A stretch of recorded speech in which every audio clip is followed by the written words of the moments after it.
nous avons besoin d'un sursaut national. Nous sommes à une phase de l'histoire de notre pays où on doit pouvoir mettre de côté même les chapelles politiques pour nous ressaisir et dire qu'est-ce qui nous arrive. Comment se peut-il que un des pays phares de l'Afrique au cours des années 60, 70, 80 soit aujourd'hui à la traîne, puis en pleine déliquescence, non pas seulement économique que sociale, mais dans son tissu social. On a réussi à fractionner même les lions indomptables. Et ça, ce n'est pas acceptable. Nous sommes là pour dire donc, réveillons-nous, ressaisissons-nous, remettons notre pays sur les rails. Il sera toujours temps de faire la politique politicienne si on veut. Mais la situation est grave. Et que l'on ne vous trompe pas. Si vous prenez les chiffres, vous êtes à Washington. La Banque mondiale n'est pas loin, le FMI. À la limite, vous n'avez même pas besoin de nous pour avoir les données sur la situation économique et sociale du Cameroun aujourd'hui. J'écoutais tout à l'heure un groupe d'experts économistes nous dérouler un tableau comparatif de la situation du Cameroun et de la Malaisie. Le Cameroun, en 1960, avait le même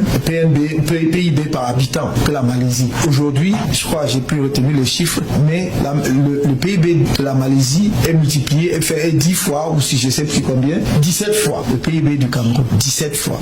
La Corée du Sud, pareil. Donc, sans même espérer être au même niveau de développement que ces deux pays, nous aurions dû au moins préserver ce que nous avions dans les années 80, à la fin des années 80.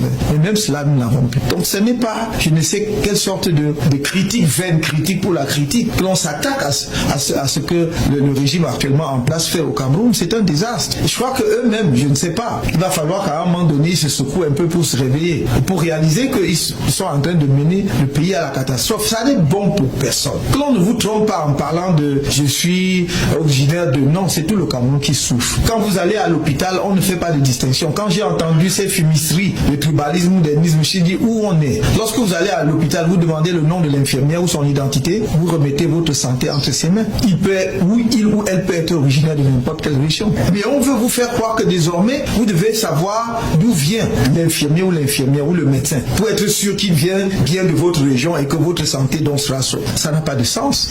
Si vous faites un accident dans la rue, vous savez, celui qui va vous ramasser ou relever, non, vous n'en savez rien. Donc arrêtons cette absurdité. Comme je l'ai dit hier, personne d'entre nous n'a choisi de naître là où il est né. Et avant d'ouvrir nos yeux, nous découvrons que nous sommes nés dans un coin du Cameroun ou dans un coin de la planète.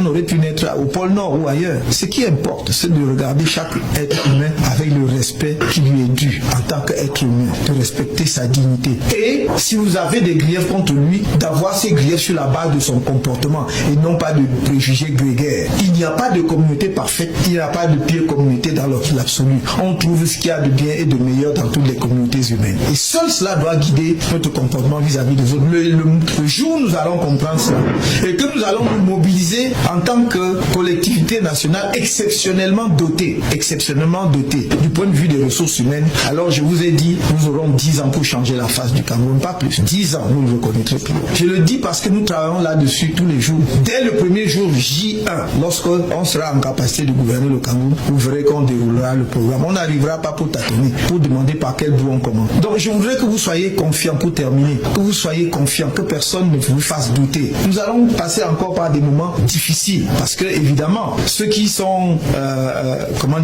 tirent avantage de la dictature, de l'absence de vision, vont tout faire pour ne pas perdre les privilèges. J'allais dire, c'est tout à fait dans l'ordre naturel des choses. Mais nous devons être conscients de cela et organiser justement le combat politique en conséquence. Ce dont vous devez être sûr, c'est que ça peut encore durer, ça peut être encore difficile, mais nous allons atteindre le but. Et rien ne nous divertira par rapport à cet objectif. Pour construire un Cameroun nouveau, bon pour tout le monde, y compris pour ceux qui le détruisent aujourd'hui. C'est cela notre engagement et c'est ça notre vision du Cameroun. Nous avons un rôle particulier dans l'histoire de l'Afrique et je crois que les décennies à venir vont vous montrer ce rôle particulier que le Cameroun a. Je vous remercie et je suis entièrement avec vous.